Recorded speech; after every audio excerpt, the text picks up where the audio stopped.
Potager, jardin d'agrément, verger, jardinage, mais également cuisine, terroir, art de vivre, petits animaux et environnement. Bienvenue dans l'univers Rustica. Bonjour, ravi de vous retrouver en ce début d'année 2015 pour la saison 2 de Rustica Mag, dont voici le tout premier numéro. Dehors, la nature et le jardin sommeillent encore. On va rester à l'intérieur, bien au chaud, car il faut se préoccuper des semis de légumes. Et ça tombe bien, le dossier du premier numéro de Rustica de l'année leur est consacré. Ce Rustica spécial potager est accompagné d'un carnet pratique entièrement dédié aux légumes frileux et longs à pousser. En plus des méthodes de semis dites au chaud, dans une maison, une véranda ou comme ici, dans une serre, vous y découvrirez de nombreuses fiches détaillant les techniques de culture de l'aubergine, de la tomate, du poivron, mais aussi de quelques espèces originales et exotiques telles que la chayote, la patate douce ou le gingembre, dont la plantation s'effectue au chaud également et maintenant. Alors concrètement, comment faire pour réussir vos semis au chaud? Retrouvons pour cela Hubert Fontaine, dont le savoir-faire nous accompagnera comme l'année dernière tout au long de cette seconde saison de Rustica Mag. Comment réussir un semis de légumes au chaud dans la maison?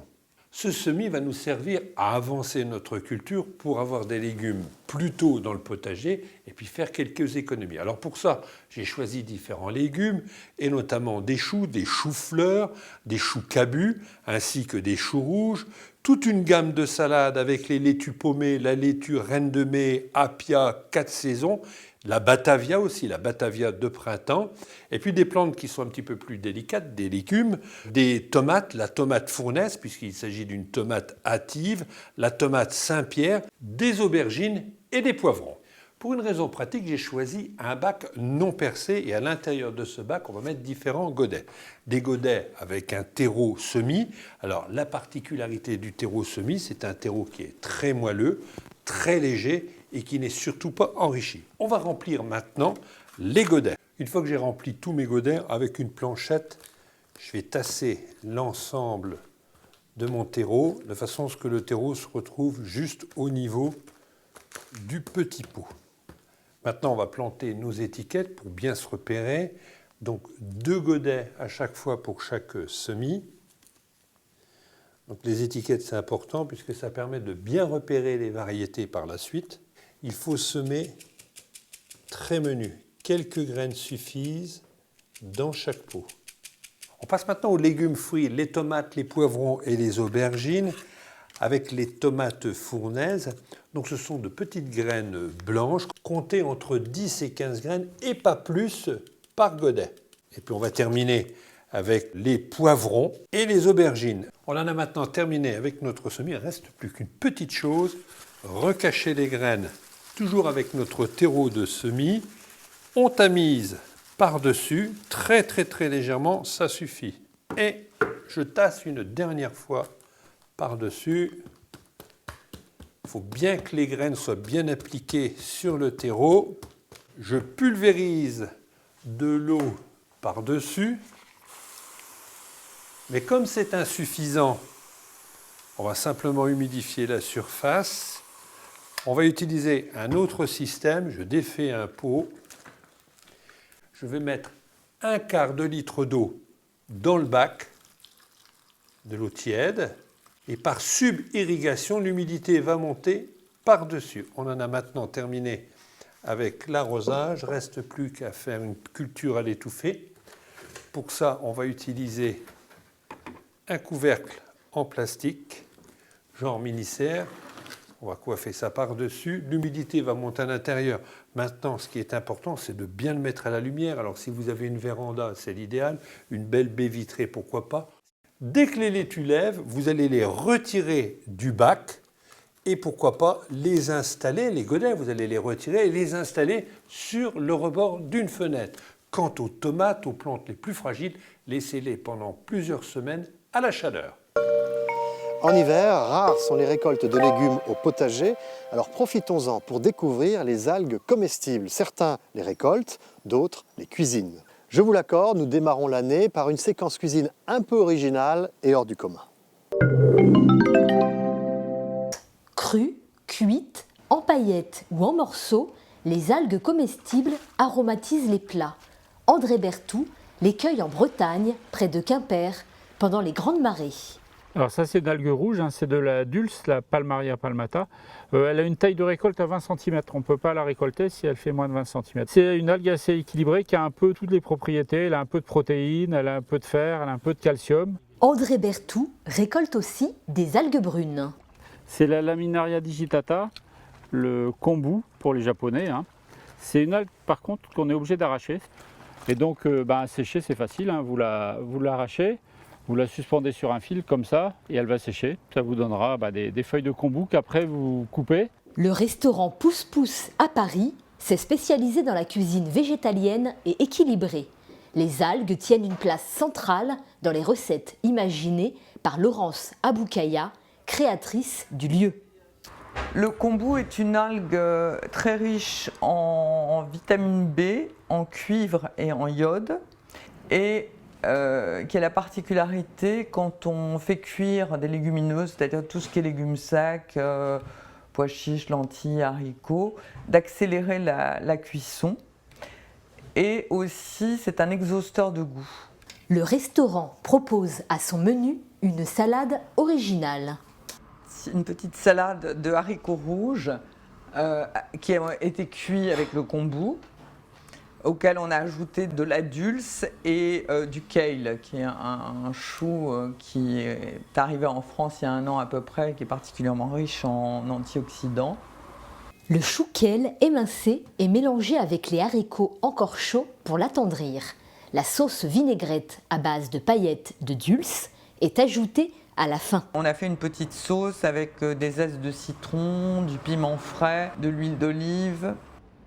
La dulce apporte une saveur douce et iodée à la salade. Partons maintenant dans la forêt d'Orléans où Bernard de La Rochefoucauld et son épouse, qui vouent tous les deux une passion pour les arbres, ont créé l'arboretum des Grandes Bruyères.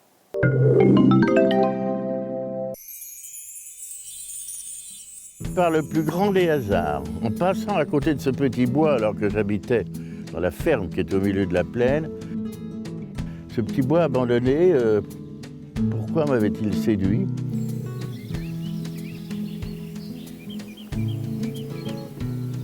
Faire un conservatoire paysager, c'était une gageure. Bon, ça nous a beaucoup plu et on a commencé à défricher. Les gens du village d'Ingram me disaient « Ne pas aider d'aller planter des arbres intéressants dans un endroit pareil. Hein. » Et ainsi commença cette aventure. Petit à petit, cet endroit a été paysagé, comme vous l'avez vu, c'est-à-dire que le visiteur peut s'y promener de façon agréable sans rien connaître à la botanique.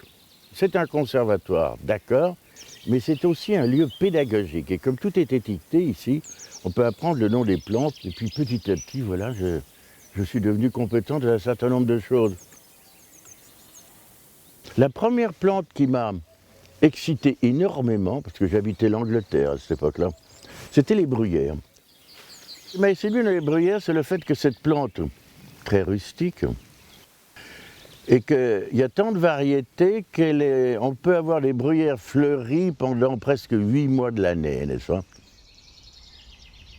Ici, à Noël, en janvier, les voilà qui commencent déjà, et elles sont encore en fleurs fin mai. C'est le couvre-sol idéal, fleuri, et qui lutte pratiquement contre toutes les mauvaises herbes. C'est vraiment une véritable merveille dont on s'occupe très très peu, parce que l'intérêt d'une plante dans un jardin, c'est qu'elle donne un travail agréable, mais pas trop quand même. Alors le magnolien, c'est venu un peu plus tard, et ici c'est l'endroit le plus inapproprié pour y planter des magnoliens. Les magnoliens ont besoin d'une bonne humidité, un bon 800 mm d'eau par an. Ici, il tombe moins que ça. Ils ont besoin d'une terre riche parce qu'ils sont d'une gourmandise gloutonne. Ici, c'est la pauvreté du sable. Et voilà, le magnolien en forêt d'Orléans est maintenant totalement acclimaté. Là, cette plante qui tout d'un coup, ou alors que la forêt est encore hivernale, sur ses branches nues, vous sort des fleurs que vous n'en avez jamais vues. Absolument invraisemblable. Et c'est évidemment extraordinaire, vous voyez des feuilles de toutes sortes, vous voyez des petits arbres, vous voyez des arbustes, vous voyez des grands arbres. Non, c'est vraiment merveilleux, on commence à en voir de plus en plus un peu partout. Il faut que le public découvre l'importance qu'ont les plantes. Qu'est-ce que serait un monde sans plantes? Rien que d'y penser. Non, mais c'est épouvantable. Écoutez, dans ce jardin, on est là en contact étroit avec la nature. Et plus on rentre dans la nature, plus on devient modeste, moins on en connaît, et plus c'est passionnant de toujours découvrir. On a tout le temps des moments de bonheur, comme disaient les anciens Grecs, les philosophes. Le bonheur, c'est le résultat d'une activité conforme à la vertu au cours d'une vie. Vous voulez vraiment être heureux toute votre vie? Soyez jardinier. C'est un vrai proverbe chinois.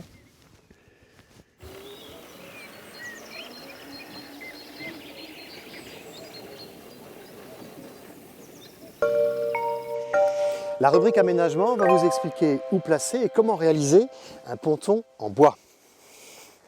Une passerelle qui vous permettra par exemple de déambuler à pied sec au-dessus d'un terrain humide ou au bord d'un bassin. Allez!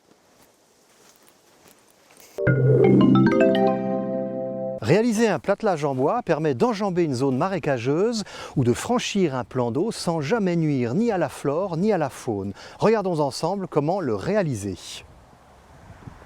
En premier lieu, il est important de prendre un bon départ et pour cela, il faut réaliser une assise stable pour installer votre platelage. Si votre bassin est réalisé en maçonnerie, comme ici, vous allez pouvoir vous reposer sur le bord en briques, en pavé ou en dalle.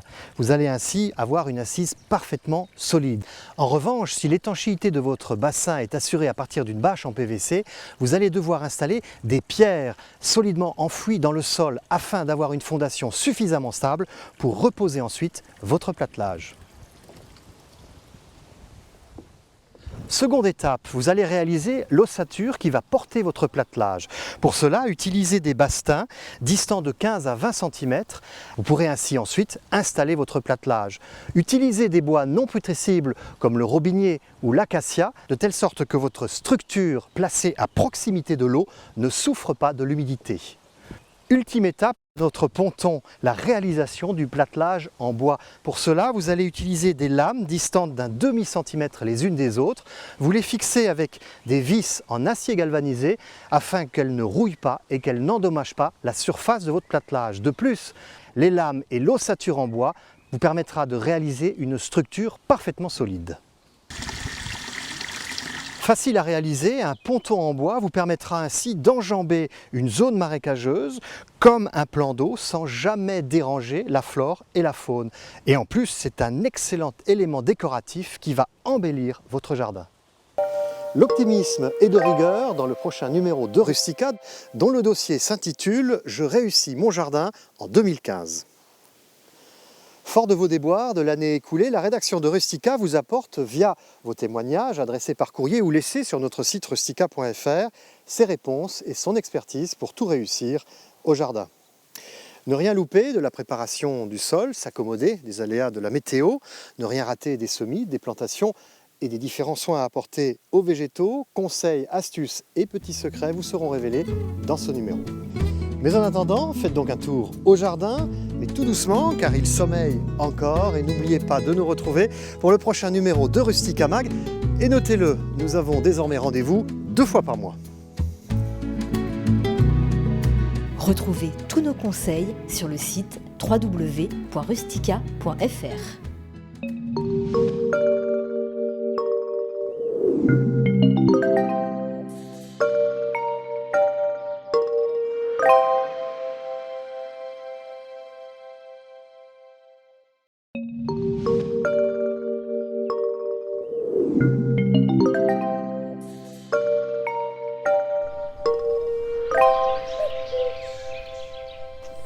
Taille au verger, aménagement au jardin, recettes gourmandes à la cuisine, le tout avec une petite couche de givre. Bienvenue dans l'univers Rustica. Bonjour, voici un nouveau numéro de Rustica Mag. Pendant l'hiver, les végétaux sont au repos, c'est la meilleure période pour les tailler. Les arbres fruitiers, plus particulièrement les espèces à pépins, ne dérogent pas à la règle. Vous avez donc jusqu'à la mi-mars, fin mars grand maximum, pour tailler vos pommiers et vos poiriers. Comment s'y prendre? Quel rameau couper sans se tromper? Comment distinguer un bouton à fleurs d'un bourgeon à feuilles?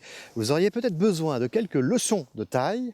Eh bien ça tombe bien puisque le dossier du prochain numéro de Rustica est entièrement consacré à la taille des pommiers et des poiriers.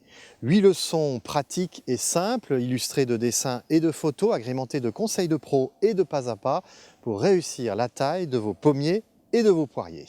Mais au verger, il n'y a pas que des pommiers et des poiriers, les petits fruits comme les framboisiers y trouvent également leur place. Alors traditionnellement on les taille en automne, mais si vous ne l'avez pas fait, c'est pas grave, séance de rattrapage en images avec Hubert Fontaine. Commençons par les framboisiers remontants, c'est-à-dire que ce sont des framboisiers qui donnent des fruits plusieurs fois, au printemps, l'été et en automne, et voire plus tard. Et c'est un petit peu le cas sur ces framboisiers. Donc là on voit le reste des anciennes framboises, là la branche est complètement épuisée. Et puis en branche secondaire, on voit encore de nouvelles pousses, et nous sommes très tard en saison. Alors inutile d'espérer des framboises, même s'il y en a quelques-unes qui risquent de venir, on risque d'épuiser notre framboisier. Donc on va les couper. Alors pour ça, on va nettoyer déjà toutes les branches qui ne vont pas. C'est-à-dire que si on observe au pied, ce sont les branches qui ont déjà donné cette année, mais plutôt en début de saison. Ce sont des branches sèches. Donc tout ce qui est sec, on va le couper au pied. On va couper aussi les rameaux qui ont tendance à être à l'horizontale, c'est-à-dire ceux qui sont moins vigoureux. La raison est assez simple. Si ces rameaux sont sur le sol, ils risquent d'attraper des maladies pour l'année prochaine. Donc on les coupe. On va retirer aussi les branches qui sont chétives, qui n'ont pas beaucoup d'avenir. Donc comme les autres, on les coupe au pied. Si votre framboisier est trop dense, il y a trop de branches au pied, là une fois de plus, on va garder les beaux rameaux, les belles cannes, et on va supprimer les autres à l'intérieur, toujours de façon à pouvoir bien aérer son framboisier. La taille en automne sera proportionnelle à la vigueur du framboisier. Ici, ce sont des framboisiers qui ont été palissés à 1,50 m d'auteur et on s'aperçoit que les cannes continuent à courir sur le fil.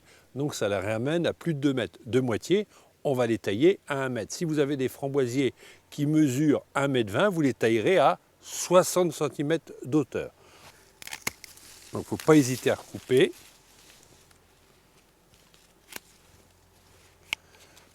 Si on redresse notre branche, donc nous sommes bien à 2 mètres d'auteur, la moitié, 1 mètre. Alors il y a quelques branches qui peuvent pousser en latéral, ça arrive lorsque les framboisiers sont très vigoureux. À ce moment-là, on les réduit aussi.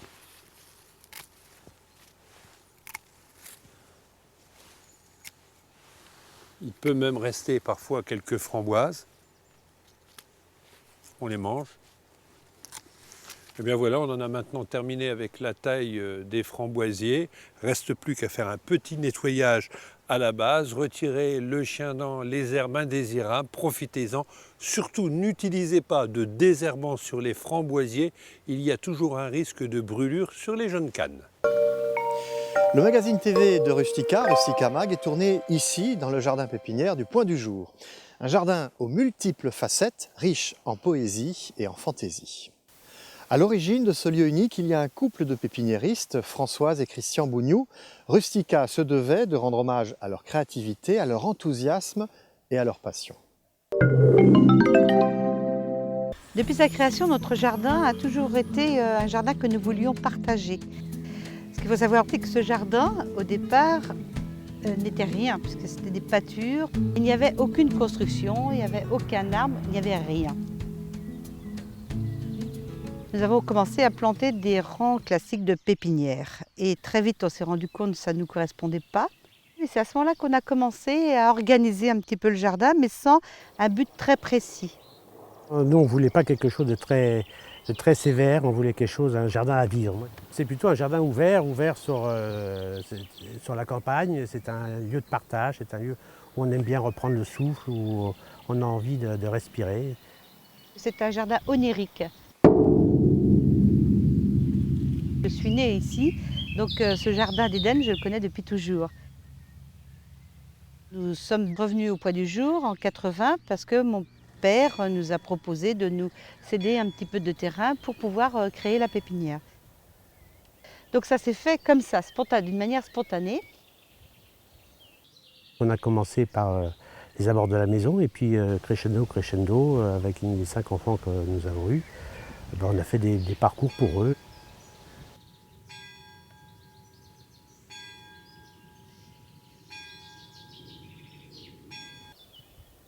Comme nous ne pouvions plus voyager avec 5 enfants, 4 enfants, eh bien, on a décidé finalement de voyager dans notre jardin. Alors, notre petite cabane, notre roulotte nous permet de voyager jusqu'au bout du monde. Et là, on peut y dormir parce que là aussi, c'est très important de pouvoir dormir partout dans notre jardin. Cette petite roulotte, nous l'avons fabriquée tous les deux. On part sur le rêve, on part sur la tête dans les étoiles, voilà. Après, l'ultime voyage, c'est quand même la cabane de bois cordé, où là où on y passe énormément de temps. Et c'est vrai qu'on n'a pas besoin de partir vraiment en vacances, puisqu'on a tout sous la main. C'est une construction canadienne, c'est des constructions de l'an 1000. Certainement que les bûcherons à l'époque construisaient en mousse ou en feuilles pour s'abriter dans la forêt. On m'a envoyé un bouquin sur les méthodes en bois cordé, donc je suis parti sur cette méthode-là, j'ai changé un petit peu, qu'on a modifié. Et puis on a pris du temps et vraiment du plaisir à faire cette cabane. Se rendant compte que nous ne pourrions vraiment plus partir en vacances avec 4 enfants, on a fabriqué cette plage, on a mis 40 tonnes de sable après avoir creusé. On a mis notre petite cabane, enfin Christian a construit cette cabane et au retour de la maternité, je suis arrivée sur cette plage et ensuite j'ai passé tous mes étés avec les 5 enfants au bord de l'eau. Moi, ma plus grande émotion ici, c'est que je rêve les yeux ouverts toute la journée. Ce jardin, je le partage avec mon amoureux depuis 30 ans. Et ça, c'est une grande émotion parce qu'on a commencé il y a 30 ans. 30 ans après, on est encore là tous les deux. Et on le partage toujours avec autant d'amour et de passion. Tu ne m'avais jamais dit ça, hein? Pour découvrir ce jardin, eh c'est ici, en Île-de-France. Le jardin du Point du Jour se trouve à Vers-de-l'Eau, en Seine-et-Marne. Pour connaître les horaires d'ouverture et visiter ce jardin, même maintenant, en plein hiver, consultez le site internet de la pépinière. Place maintenant à notre rubrique aménagement qui vous indiquera comment construire une pergola en bois. Une pergola qui crée un coin intime dans votre jardin, qui vous permettra de palisser des plantes grimpantes et de vous protéger d'un vis-à-vis disgracieux.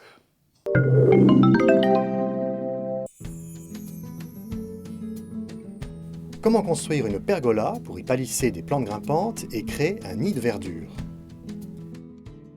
Procurez-vous dans les magasins de bricolage ou les jardineries autant de supports à enfouir en acier galvanisé et de section carrée de 9 cm qu'il y a de poteaux à implanter. Tous les 1,90 m environ, enfouissez les supports dans le sol à l'aide d'une masse en utilisant une cale en bois pour ne pas endommager le socle métallique.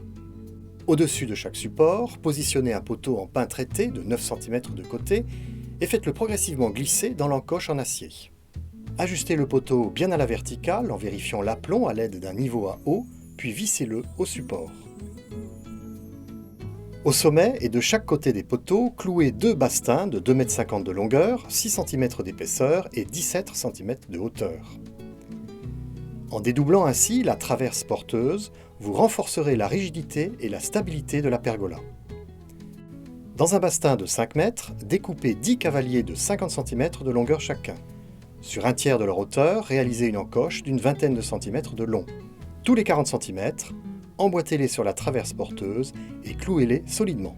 Appliquez une lasure pour protéger et colorer l'ouvrage et voilà, votre pergola est terminée.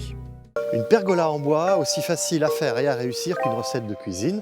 Tiens, à propos de cuisine, Rusticamag a décidé cette année de faire appel à l'expertise de Marie-Laure Tombini pour vous concocter de délicieuses recettes. Tous les mois, nous retrouverons notre expert.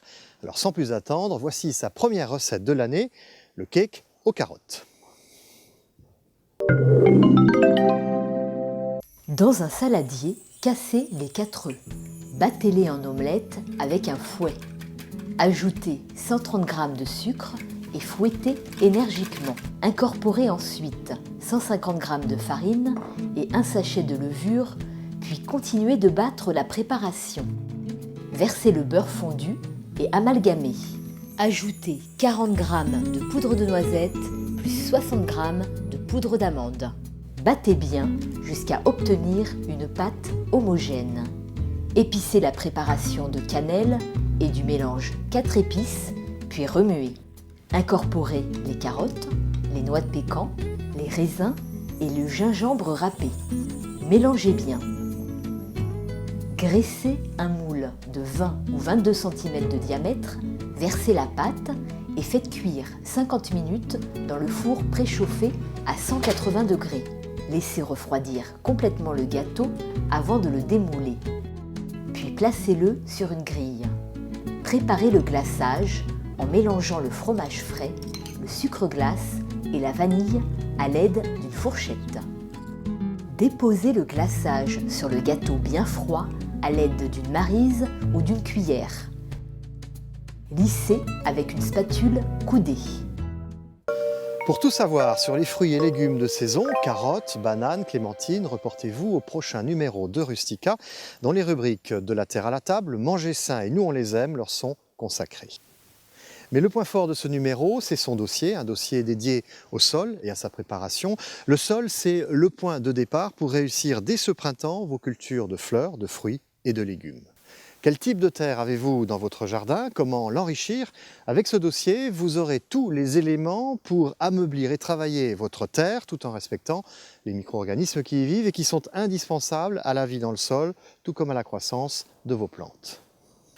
Les réponses, les techniques, les cas pratiques et les témoignages de professionnels sont réunis dans ce numéro. Connaître et bien travailler son sol, c'est l'assurance d'avoir un beau jardin et de belles récoltes. Mais en attendant, faites donc un tour au jardin, ou plus précisément au verger, car l'heure est à la taille. Et n'oubliez pas de nous retrouver pour le prochain numéro de Rustica Mag. Retrouvez tous nos conseils sur le site www.rustica.fr.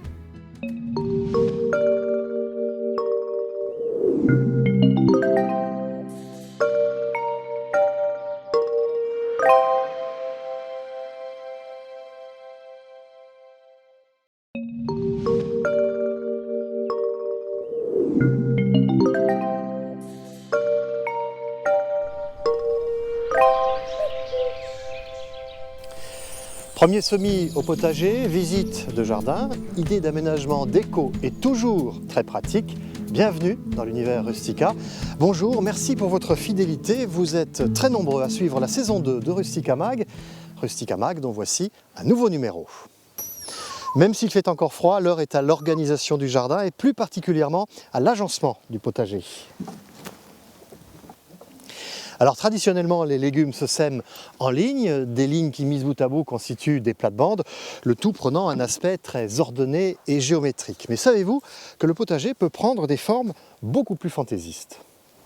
Potager au carré, en rond, à la verticale, le dossier du Rustica de cette semaine est une véritable source d'inspiration pour aménager ou réaménager votre potager. Plusieurs modes d'organisation vous sont proposés avec chaque fois des avantages et des inconvénients. Des potagers originaux mais qui n'oublient pas cependant un point important, la productivité. Alors justement, à propos de productivité et de récolte, c'est le moment de semer les premiers légumes en pleine terre sous abri. C'est donc le moment de retrouver Hubert Fontaine sous un tunnel de culture pour une leçon de semis précoce. Dès qu'un rayon de soleil commence à pointer en fin d'hiver, eh bien on peut forcer quelques légumes, comme les radis, les navets et les laitues. Mais avant tout, il faut bien préparer son terrain. Il faut que la terre soit la plus fine possible. Et j'ai choisi de semer des radis ronds, beaucoup plus faciles à forcer. Alors l'inconvénient des radis ronds, c'est qu'ils creusent au fur et à mesure. Donc il faut bien les manger au fur et à mesure. Donc pour ça, on va faire un semis à la volée, en bien répartissant les graines sur toute la surface. Alors là, j'ai choisi de la laitue paumée Apia. C'est une variété de laitue assez hâtive et on pratique le semis à la volée.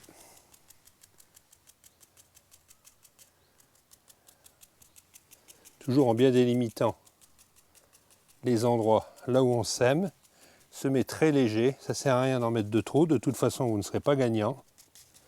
Voilà pour les laitues et on va terminer avec un semis de navets. On aura la particularité de pouvoir apprécier des petits navets nouveaux qu'on pourra associer avec nos pois.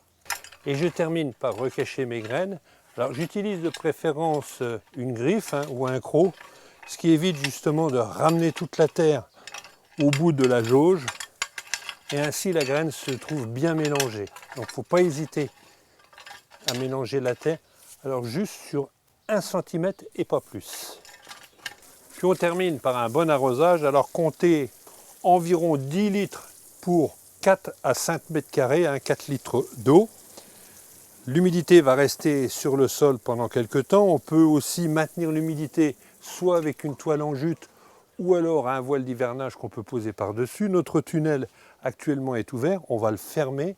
On va le laisser fermer jusqu'à la levée et quand ça va commencer à lever, à ce moment-là, on va amener un tout petit peu d'aération de façon à ce que les radis et les salades soient beaucoup plus trapus. Et quand il fera très froid, bien entendu, on refermera le tunnel le soir. Restons au potager pour découvrir un principe de culture très en vogue actuellement, le potager en carré. À l'origine, ce procédé devait permettre à ceux qui n'ont pas de jardin et donc de terre, une cour pavée par exemple, de cultiver des légumes. Mais aujourd'hui, le succès de ce procédé fait qu'il est utilisé absolument partout, même au jardin. Sa construction est très simple, 4 planches, de la terre, du terreau, démonstration. Allez, hop, viens. Comment réaliser un carré potager en bois pour cultiver ses légumes et bien organiser un petit jardin potager? Sur le sol, commencez par délimiter un rectangle de 1,50 m de côté. Procurez-vous des lambourdes de section carrée et coupez-les à 60 cm de longueur. Épointez-les et enfouissez-les solidement dans le sol tous les 50 cm à l'aide d'une massette. Pour chaque lambourde, laissez dépasser 15 cm hors de terre. Cette hauteur correspond à celle des planches en bois d'une longueur de 1,50 m qui, clouées sur les lambourdes, constituent la paroi du carré potager. Décapez le sol tout autour du cadre sur une largeur de 50 cm et une profondeur de 5 cm environ. Versez la terre à l'intérieur même du caisson. Additionnée de compost et enrichie de fumier, elle composera le substrat de culture de vos légumes. Recouvrez la partie creusée d'un feutre géotextile, puis étalez une couche de gravier sur 5 cm. Ce sentier gravillonné vous permettra de circuler à pied sec autour de votre carré, désormais prêt à accueillir les premiers semis et plants de légumes. La séquence découverte nous emmène en région parisienne, non loin de la forêt de Rambouillet, où Sonia Goron a installé son jardin personnel, non sans difficulté en raison d'un sol de piètre qualité et de conditions climatiques un peu difficiles. Quelques décennies plus tard, le jardin de Sonia est devenu un lieu d'expression et d'inspiration pour cette jardinière qui, de débutante à inexpérimentée, est devenue aujourd'hui une paysagiste experte au point d'en avoir fait son métier. Alors l'histoire de la création du jardin, c'est une histoire assez amusante parce qu'en fait c'est mon mari qui voulait faire les jardins, qui a acheté ce terrain et qui a dit il s'occupe de tout. En fait mon mari c'est voyageur professionnellement, jamais sur place et c'est moi qui ai dû se mettre au jardinage contre mon gré en quelque sorte. Mais j'ai très vite découvert que le jardinage c'est une énorme source de plaisir, de satisfaction. Et je dirais que ces premières tentatives sont très vite devenues une passion, même un métier par la suite. Les sources d'inspiration pour la création des jardins, ça vient essentiellement des jardins que j'ai visités en Angleterre, en Écosse. C'est un jardin à vivre, un jardin à se promener, un jardin à s'amuser. Je ne voulais surtout pas un jardin figé. Moi, j'adore les jardins qui donnent une impression de naturel, même si c'est l'intervention de l'homme là-dedans. Imiter la nature, c'est pas facile. Le début de la création des jardins, c'était une vraie catastrophe parce que la terre est argileuse, c'est un terrain plat, donc dès qu'il pleut, les jardins sont inondés ici. En plus, on avait la grande plaine en face, il n'y avait pas de barrière qui arrêtait les vents, donc les vents m'ont tout couché. Et il y a plutôt des canards qui s'installaient, des jardins de 3 mètres qui poussaient, et les 5 premières années, en fait, j'ai tout perdu jusqu'à ce que j'ai compris la nature des sols, qui est une grande richesse, parce que La terre argileuse, ça garde bien l'humidité, ça garde bien la matière nutritive. Hein. Seulement, il faut savoir l'améliorer un petit peu au départ. Donc dans cet esprit-là, avec les difficultés de la création, je commençais déjà par installer, des plantes pionnières. Hein. C'est-à-dire des arbres, des arbustes, je dirais assez classiques au départ, parce qu'il fallait déjà créer une protection pour des sujets un peu plus précieux. Donc j'ai rêvé dès le début d'installer des érables du Japon, des azalées, du rhododendron. J'avais vraiment besoin de m'amuser au jardin, donc j'ai créé des thèmes différents au jardin. J'ai introduit tous mes rêves, hein, que c'est aussi bien, il a une partie, c'est les jardins asiatiques, une autre passion, c'est les jardins des roses. Il fallait construire des pergolas, créer des promenades là-dedans. Après, les roses, ils m'ont amené vers une collection des plantes et senteurs. Hein. Il y a énormément de plantes et senteurs. Donc j'ai créé des allées secondaires, j'ai créé d'autres thèmes. Une autre collection, c'était les viburnums, qui sont adaptés un petit peu au sous-bois. J'ai exploité les plantes des sous-bois avec toutes les plantes vivaces. C'est merveilleux, hein. Il n'y a pas une visite ici au jardin où il n'y a pas un échange qui vous apporte quelque chose et qui apporte quelque chose à l'autre. C'est un éternel enrichissement. Rien que pour ça, je crois qu'il faut ouvrir les jardins, il faut partager, il faut communiquer là-dedans. C'est l'esprit même du jardin. C'est l'instant gourmand dans ce numéro de Rustica Mag, puisque nous allons découvrir une manière facile et rapide de réaliser de délicieux petits bavarois. Vous savez, c'est cette fameuse pâtisserie à base de crème anglaise, solidifiée grâce à de la gélatine et aromatisée à votre convenance. Alors, nos experts ont choisi de parfumer ce petit bavarois à la vanille et surtout de le présenter de manière individuelle. À vos crayons, à vos blocs-notes, c'est parti.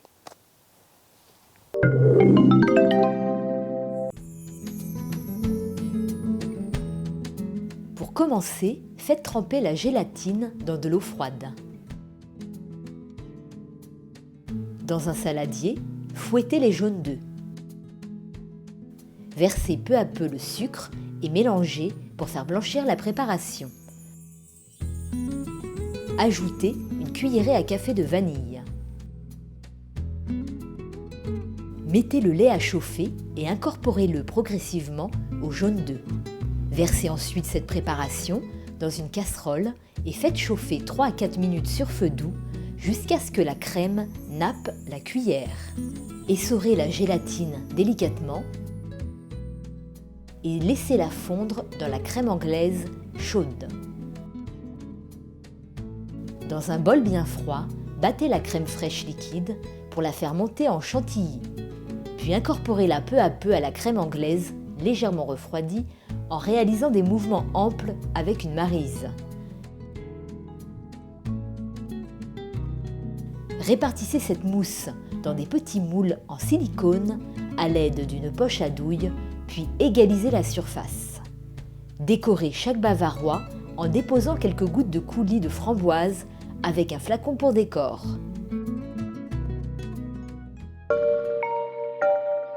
Vous pouvez remplacer le coulis à la framboise par d'autres saveurs et couronner vos petits bavarois dès ce printemps avec des grains de groseille, de cassis ou pourquoi pas des fraises des bois. Pour enrichir vos connaissances potagères, parfaire votre expertise en matière de culture de légumes, Rustica vous propose de rester quelques semaines encore dans l'univers du potager. C'est la raison pour laquelle le magazine de la semaine prochaine est entièrement consacré aux diverses solutions pour optimiser vos rendements. Après avoir appris à mieux organiser votre potager, vous allez savoir comment hâter vos semis et vos plantations en ayant recours à la culture adossée, à la culture sous châssis, sur butte ou sous double tunnel. Vous pourrez aussi améliorer la productivité de votre potager en pratiquant la culture intercalaire ou en appliquant des engrais et des préparations maison. Bref, rendement et performance sont au sommaire de ce prochain numéro et toujours de manière 100% naturelle. C'est ça l'esprit Rustica. Mais en attendant, faites donc un tour au potager pour ne pas prendre de retard dans vos semis et vos plantations. Et n'oubliez pas de nous retrouver pour le prochain numéro de Rustica Mag. Retrouvez tous nos conseils sur le site www.rustica.fr.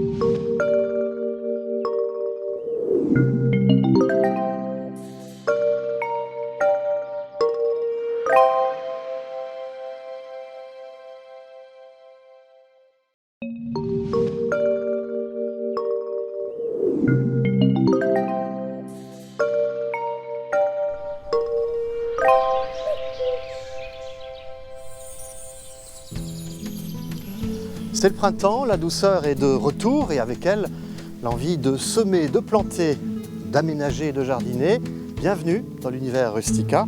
Bonjour, Rustica Mag fête sa 20e émission. Vous êtes très nombreux à nous regarder. Merci pour votre fidélité. Voici donc un nouveau numéro. En effet, cette semaine, le 20 mars très exactement, nous fêterons le printemps. On quitte l'hiver, une saison traditionnellement calme au jardin, pour entrer dans l'une des périodes les plus actives du monde du jardin. Alors, petit rappel des travaux de saison. Au verger, la plantation, les fertilisations et la taille des arbres fruitiers doivent être terminées. Au jardin d'ornement, la taille des arbustes à floraison estivale ainsi que les fertilisations et les plantations s'achèvent. La plantation des arbustes à racines nues et en motte. Pour les containers, vous avez encore jusqu'à la fin mai pour le faire. Quant au potager, eh bien, reportez-vous au cahier central du Rustica de cette semaine, le bien nommé « Ma semaine au jardin », pour ne rien oublier de ce qu'il faut faire au potager. Et croyez-moi, il y a du travail. Le dossier de ce même numéro dévoile toujours au potager les solutions pour limiter l'entretien de vos cultures, les gestes et les astuces qui permettent de gagner du temps sans pour autant délaisser vos légumes. Mais avant de les entretenir, il faut les planter. Voyons cela avec Hubert Fontaine. Si au mois de mars, on est toujours tributaire du temps à cause de ces fameuses giboulées, il y a certains légumes qui ne craignent absolument pas le froid. C'est le cas de tout ce qui est bulbe. Alors les oignons de couleur, les oignons rouges, les oignons blancs, les jaunes de vertu, les fameux oignons de Mulhouse, tout ce qui concerne les échalotes se plante au mois de mars et on plante l'ail de printemps, l'ail rose. Au mois de mars, on peut déjà tenter quelques pots de pommes de terre. Alors pour ça, on va utiliser des pommes de terre germées, des variétés hâtives, des 60-70 jours, citons quelques exemples, la Belle de Fontenay ou la Syrtema. Mais si on veut accélérer la production et les protéger contre le gel, il est impératif de les protéger sous un abri. Au mois de mars, c'est la grande période des plantations de griffes d'asperges. Des griffes d'asperges que vous retrouvez près des plants de pommes de terre dans les jardineries. Profitez aussi du mois de mars pour planter les tubercules de topinambour et de crône. Si vous voulez profiter de salades croquantes et craquantes au mois de mai, il faut impérativement planter les laitues à partir du mois de mars sous un voile d'hivernage. Il n'est pas trop tard pour apprécier des fraises cet été. Il suffit de planter des fraisiers maintenant. Ils sont prêts en godet dans les jardineries. Voilà, c'était les principaux légumes à planter au mois de mars. Des légumes qui sont capables de tenir lorsque les températures sont fraîches aux alentours de 0 degré. Mais malgré des températures encore basses, d'autres légumes se sèment à cette époque en pépinière. Alors Hubert, quels sont-ils? On sème en pépinière des légumes qui se repiquent, comme les choux rouges, les choux-fleurs, les choux cabus, les poireaux, les laitues, la laitue Batavia, les laitues paumées, les laitues 4 saisons, et puis on va faire une exception sur des betteraves rouges qu'on peut aussi repiquer, et pour les radis. Alors les radis vont nous servir justement entre les rayons de pouvoir laisser de la place à tous ces légumes. Pour tracer mes rayons, je vais utiliser un gabarit. Ici, il s'agit d'une plinthe en bois qui fait 8 cm de large, ce qui me permet de faire des rayons tous les 10 cm, puisqu'on va l'écarter légèrement. Ça permet aussi de tasser entre les rayons. Et nous sommes partis jusqu'au bout. L'astuce proposée par Hubert consiste à semer entre les lignes de salade et de navets un rang de radis par exemple qui, poussant plus vite, va forcément être récolté plus tôt, libérant ainsi de la place aux autres légumes à croissance plus lente. Retrouvons à présent la rubrique 5 secrets qui vous révèle tous les mois les secrets de culture d'une plante. À tour de rôle, les membres de la rédaction de Rustica vous confient leurs secrets et ce mois-ci, eh bien, c'est Martine Gérardin, directrice des rédactions, qui vous dévoile ses petits secrets pour réussir la pivoine.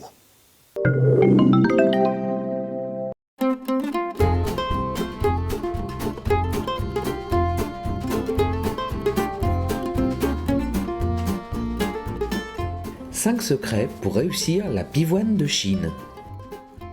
Creusez une large fosse de 50 cm de profondeur dans un espace dégagé, bien ensoleillé et sans courant d'air. Versez au fond du gravier ou du sable si le terrain est lourd. Apportez de l'engrais organique, fumier composté, sang desséché ou corne broyée et mélangez-le à la terre extraite. Ajoutez du terreau de feuilles pour alléger le mélange si la terre est argileuse. Sortez délicatement la pivoine du pot ou du conteneur et installez-la dans la fosse. Rebouchez sans trop tasser et en veillant à ce que les bourgeons ne soient pas enterrés profondément. 2 à 3 cm de terre suffisent pour les recouvrir. Arrosez bien après la plantation et régulièrement la première année. Ensuite, n'arrosez qu'en période sèche et avant la floraison. Installez un tuteur pour étayer la plante au cours de son développement. Enfouissez de l'engrais organique autour du pied à l'automne à l'aide d'un croc ou d'une griffe. Épandez également une couche de paillis, de compost ou de terreau peu épaisse. Concernant la pivoine, sachez qu'elle peut mettre plusieurs années avant de se décider à fleurir. Elle est comme ça un petit peu capricieuse. Soyez donc patient si vous avez planté un pied ou si les sujets que vous avez dans votre jardin n'ont pas encore porté de fleurs. Et surtout, une fois installées, si elles fleurissent, ne les déplacez pas. Les pivoines n'aiment pas changer de place, cela les contrarie. Avec tout ce travail en perspective, pensez à vous ménager des pauses et surtout à vous aménager un coin repos dans votre jardin. Du simple banc installé au détour d'une allée à la banquette noyée dans un nid de verdure, quelques principes sont à appliquer pour créer une aire de repos selon l'atmosphère que vous recherchez. Alors posons-nous un moment et écoutons. Après un travail acharné au jardin, le jardinier a besoin de quelques instants de répit, des moments de repos. Et pour cela, il y a un accessoire indispensable, le banc. Mais encore faut-il bien choisir son emplacement.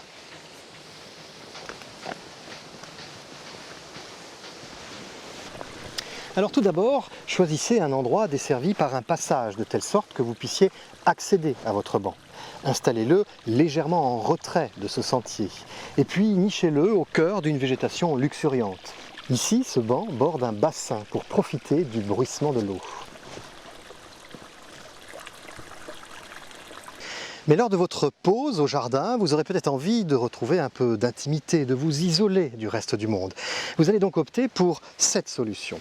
Le banc est ici installé sur une petite placette qui délimite l'aire de repos. Vous allez ensuite l'adosser contre un mur ou une haie de thuya qui va renforcer ce sentiment d'intimité. Mais surtout, vous allez l'envelopper de végétation, comme cette glycine en feuilles, ou cette hortensia, la variété Annabelle, dont les pommes blanches deviennent verdâtres à maturité. Vous allez ainsi, en vous plaçant à l'ombre, transformer votre banc en un véritable petit cocon de verdure.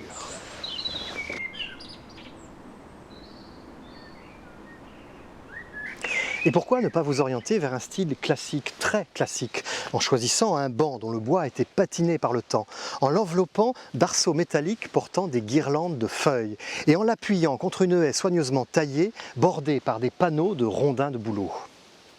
Et pour renforcer l'esprit classique, jouez sur la symétrie, en plantant de chaque côté de votre ouvrage 2 ifs colonnaires, émergeant de fusains à feuillage panaché, bordés par 2 potées de bégonias tubéreux.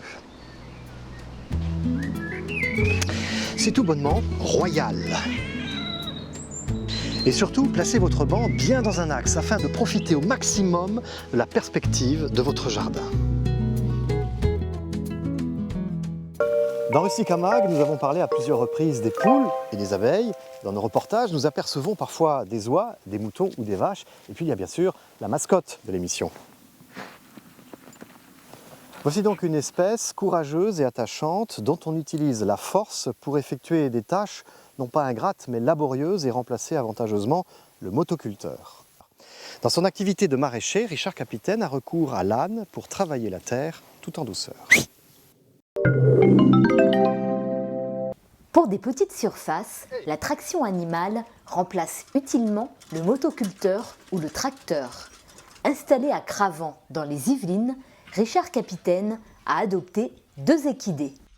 La traction animale, ça a des gros atouts en fait pour ne pas retasser le sol. En début de saison, quand le sol est encore bien humide, ça permet d'ouvrir le sol, de lui faire prendre le soleil, sans avoir l'inconvénient de tasser le sol comme on le ferait avec un tracteur ou un gros motoculteur. Alors on va utiliser une cassine qui est un porte-outil Sur cette cassine viennent se fixer à l'arrière différents outils, tels que la dent sous-soleuse, le trisoc, c'est-à-dire 3 dents qui vont assez profond également, qui ameublissent la terre. Là, nous allons semer des haricots cobra, et ensuite des radis sous serre. Ce qu'on cherche à avoir, c'est une structure en fait, de sol. Une structure qui a la structure de la semoule et qui a l'humidité de l'humus en forêt. Et pareil, quelque chose de souple et d'aéré. Alors pour tirer, nous avons un collier qui prend appui sur l'épaule en fait, de l'âne. Sur ce collier va venir s'accrocher les traits de chaque côté de l'âne. Le trait vient s'accrocher sur le palonnier. Et c'est sur ce palonnier que va venir s'accrocher l'outil. Et pour ce qui est de guider, on a la longue graine qui vient s'accrocher sur le mors. Bien veiller aux pieds, notamment l'hiver, dans des régions comme la nôtre qui est plutôt humide. Moi je mets du goudron sous les pieds pour éviter que ça soit trop mou et qu'il y ait des champignons et des infections. Donc l'intérêt de l'âne par rapport au cheval, c'est qu'il est beaucoup plus calme. L'allure naturelle de l'âne, c'est l'allure de l'homme, c'est 4 à 5 km/h. Alors qu'un cheval, on doit pratiquement le freiner pour pas qu'il développe trop sa puissance et donc qu'il nous emmène, qu'il aille trop vite. C'est quand même un travail qui est assez dur. Donc il faut des ânes avec des bons aplombs, pas des membres trop fins. Donc là, on a une race Cotentin et un normand. Mais ce qui est important, c'est surtout en fait leurs pieds, leur ossature. Il y a également les ânes de Provence qui sont plus bas, mais qui ont une grosse ossature aussi qui conviendrait bien pour le maraîchage. La traction animale facilite le travail dans les espaces étroits. Elle favorise aussi la culture sur butte. Il est préférable d'élever 2 ânes car ils n'aiment pas la solitude.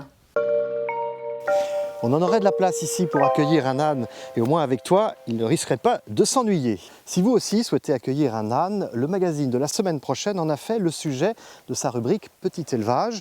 Dans ce même numéro, Rustica a consacré un dossier complet aux potées fleuries. Alors même si dans certaines régions il est un petit peu tôt pour planter vos jardinières, rien ne vous empêche de choisir vos contenants, de préparer les substrats et de sélectionner les plantes qui fleuriront vos rebords de fenêtres, vos balcons et vos terrasses.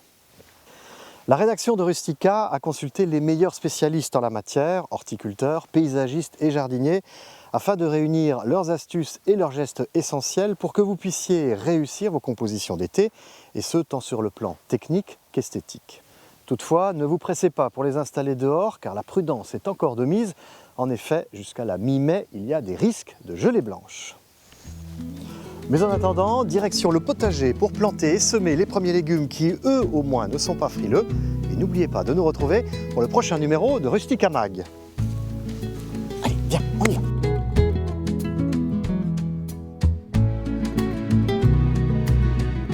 Retrouvez tous nos conseils sur le site www.rustica.fr.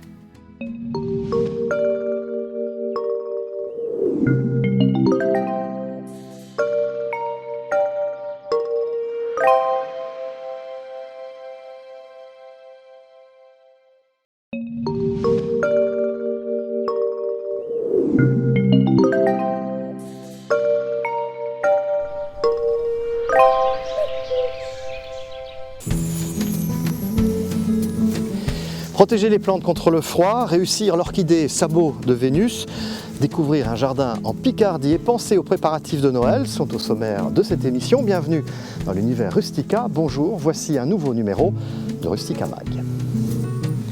Les feuillages flamboyants de l'automne ainsi que les premières gelées blanches nous rappellent que nous sommes aux portes de l'hiver. Il va donc falloir préparer le jardin à hiverner. Mais auparavant, voyons la une du Rustica de la semaine prochaine. La rédaction du magazine se projette déjà en 2016 en vous proposant un calendrier intitulé « Une année de fleurs ». Détachable et à conserver précieusement, ce pense-bête astucieux vous donnera des idées de fleurissement, mais surtout, il vous guidera mois par mois dans vos travaux de semis et de plantation afin que votre jardin soit fleuri toute l'année. Mais avant, c'est aux rigueurs de l'hiver qu'il va falloir faire face. Alors pour la maison, ça tombe bien puisque ce même numéro vous propose un dossier spécial chauffage. Pour le jardin et plus particulièrement les citronniers, les palmiers et les oliviers, je vous propose de retrouver notre expert. Hubert Fontaine va vous expliquer comment aider un olivier à affronter les rigueurs de l'hiver en climat froid. Comment protéger un olivier cultivé en pot si vous habitez une région froide? Commencez par emmitoufler votre tronc avec un voile d'hivernage. On va l'installer comme une écharpe, on va bien l'enrouler autour du tronc. L'intérêt du voile d'hivernage, c'est qu'il laisse passer l'air, mais pas les courants d'air. Mais surtout, n'utilisez en aucun cas du plastique car il va favoriser la condensation. Plus ça condense à l'intérieur, plus il y a un risque de gel plus tard. Et bien maintenant, on va s'occuper de la partie aérienne. Alors je vous conseille de ligoter les rameaux afin d'éviter la casse et surtout pour diminuer le volume à protéger.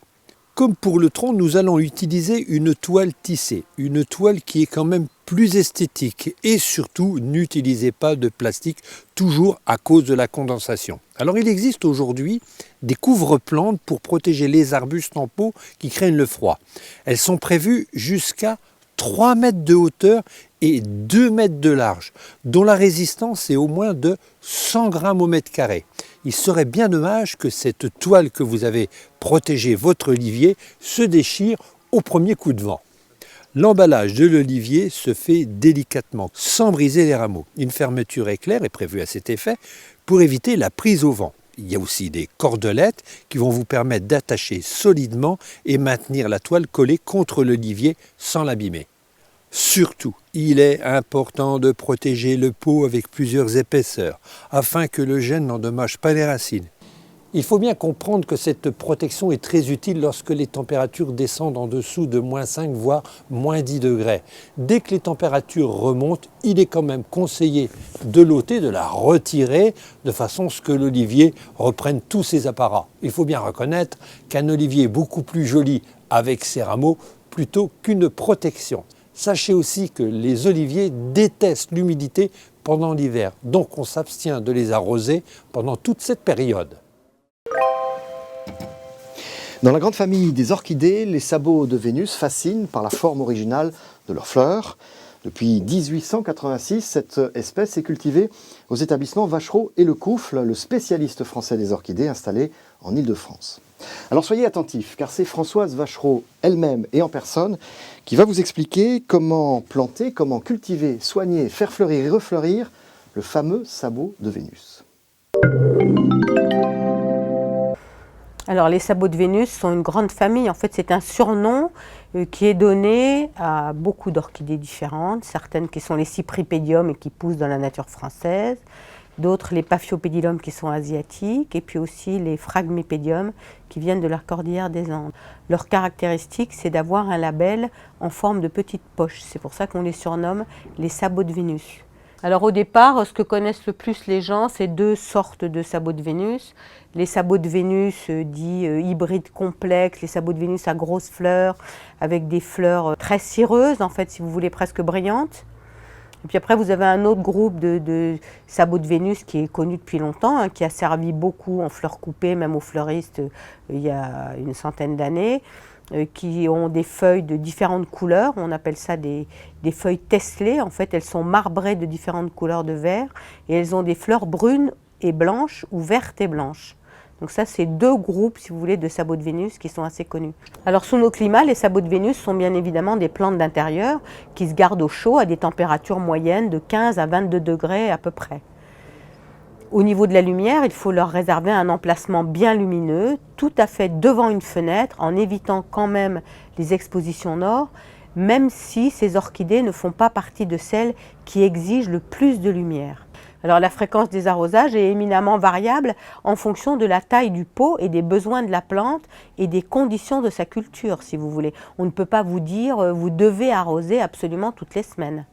On va vous dire si c'est un tout petit pot, vous devrez peut-être apporter un peu d'eau tous les 4 à 5 jours. Un moyen pour le voir peut être tout simplement de mettre son doigt dans le pot et de regarder dans quelle mesure c'est encore humide plus au fond dans le pot.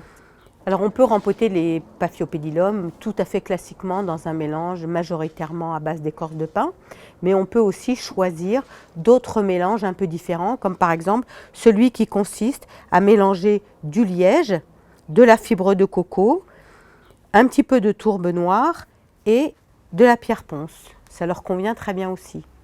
C'est un fait qu'on tuteur les tiges florales des sabots de Vénus en attachant le lien en haut du tuteur, juste en dessous de l'attache de la fleur, pour qu'elle se présente bien face à nous, de façon à être plus présentable. L'architecte paysagiste Yves Gosse-de-Gore a pour habitude de bousculer un petit peu les principes d'aménagement de jardin en cherchant à les déstructurer. Dans le Pas-de-Calais, il a créé il y a 35 ans les jardins de Séricourt, des jardins dirigés aujourd'hui par son fils Guillaume Gosse-de-Gore, des jardins qui sont partagés entre sagesse et fantaisie.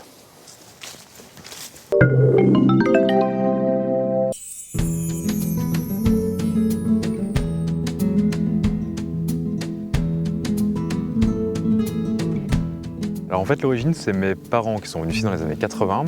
Mon père est pépiniériste de formation et architecte paysagiste aussi par passion.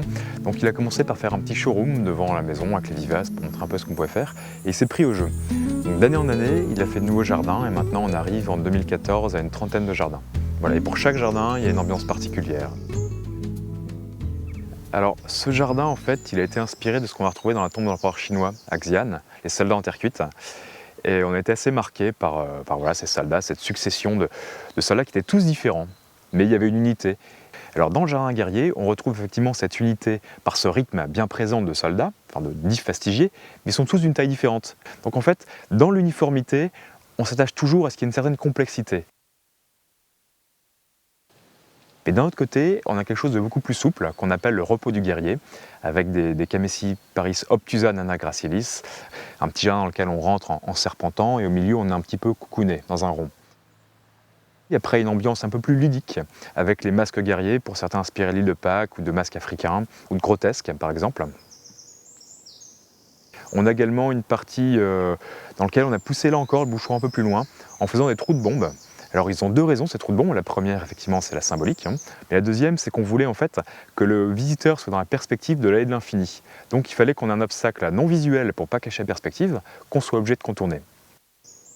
Alors le jardin géométrique, ça c'est l'un des jardins qu'on reproduit ou dont on s'inspire le plus souvent pour nos clients parce qu'il y a la structure et il y a le côté fouillis, vivace et arbustes. Donc en fait il y a un peu les trois strates. Il y a les vivaces, les arbustes et les arbres. Donc il y a deux grands platanes sur lesquels la perspective vient se fermer. Et c'est un jardin qui est intéressant quelle que soit la saison. On a joué beaucoup avec la perspective à travers ce jardin et comme tout n'était pas dans un même alignement, on a mis une focale. Je suis né ici, j'allais dire, je suis tombé dans la marmite quand j'étais petit, et du coup la reprise du jardin, la succession, entre guillemets, s'est faite un peu naturellement. Voilà, ce qui a fait qu'on a travaillé ensemble, c'est que, je veux dire, à un moment, on a eu l'humilité tous les deux de reconnaître que le jardin, il n'avait pas besoin de nous, et qu'on était juste là pour continuer. Le jardin, quelque part, ne nous appartient pas. C'est ça qui est intéressant, c'est qu'on arrive à communiquer sa passion, un peu ce qu'on est, son histoire, par son travail. Dans un peu plus d'un mois, c'est Noël. Il sera temps de décorer le sapin, une tradition qui nous vient d'Alsace, où le roi de la forêt était, avant même d'être garni de boules et de guirlandes, orné de friandises, de noix et de pommes. La légende de la décoration du sapin est contée par Philippe Roel. À son origine, le sapin était décoré de pommes, celle qu'on appelle la pomme de l'enfant Jésus, le Christkindlhopfen en alsacien, parce que c'est une pomme rouge qui arrive à maturité au mois d'octobre et qui se déguste en marmelade. Et cette pomme ornait le sapin. On se situe là au XVIe siècle. Ce mythe se construit entre rites païens et culte chrétien officiel. À la fin du XVIe siècle, le sapin était divisé en deux, d'un côté les pommes, de l'autre les hosties. Une fois que le sapin était rentré dans les mœurs avec ses décorations, ce sont plutôt les habillages non religieux, païens, qui ont pris le dessus. Et c'est comme ça que sont apparus notamment les fameux petits gâteaux de Noël, aussi les Weihnachtsbredel, si chers à notre région en Alsace. Vous savez, les petits gâteaux faits de beurre, sucrés, etc., qu'on décore sur le sapin. Parce qu'il faut vous dire qu'à l'époque, c'était surtout de l'alimentaire qu'on trouvait sur l'arbre de Noël. Un clin d'œil aussi, encore à la nature, la noix. La noix était un produit naturel que le paysan accrochait sur son sapin. Et ces noix-là, tous ces objets, on les découvre au fur et à mesure des siècles, comme je vous disais, à partir du XVIe jusqu'au XIXe siècle. Après, c'est une tendance, comme aujourd'hui on met des boules, des guirlandes, etc. À l'époque, on prenait ce que la nature nous offrait et ce qu'on savait fabriquer à moindre coût chez nous à la maison. Et en 1858, la nature fut si avare qu'il n'y avait plus une seule pomme même au-delà, plus d'un seul fruit dans les greniers alsaciens et lorrains. Et un maître verrier d'une région juste à côté de la nôtre, aux confins de l'Alsace et de la Lorraine, à Götzenbrück, près de Meisenthal, prit son instrument, souffla un objet irisé de rouge pour remplacer la pomme qu'il n'y avait plus. La boule de Noël, rouge en vert, était née. Le sapin se généralise à la fin du 19e siècle. Bientôt couvert de verre et de guirlandes électriques, il évolue au rythme des technologies. Mais rien n'empêche aujourd'hui de recréer l'ambiance magique des origines. Les enfants secouaient le sapin pour faire tomber pain d'épices, bonbons et autres papillotes. Allez, viens. Tradition et savoir-faire d'autrefois ont inspiré la rédaction de Rustica qui, dans le dossier du numéro de la semaine prochaine, vous propose de redécouvrir les vieilles pratiques des jardiniers d'antan. Des trucs et des conseils revisités, réadaptés ou tout simplement remis au goût du jour, des techniques de jardinage inspirées d'hier pour jardiner aujourd'hui. Et c'est ainsi que s'achève le 37e et dernier Rustica Mag de l'année. Depuis le mois de janvier, à raison de 2 fois par mois, ce rendez-vous auquel vous êtes très attachés connaît un succès grandissant. Merci pour votre fidélité. La saison 2 de Rustica Mag se termine, mais je peux d'ores et déjà vous assurer que nous serons au rendez-vous l'année prochaine.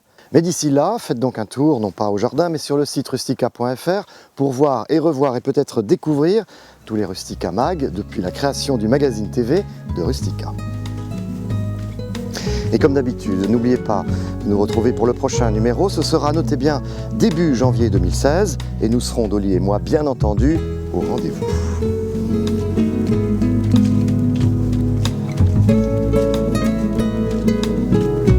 Retrouvez tous nos conseils sur le site www.rustica.fr.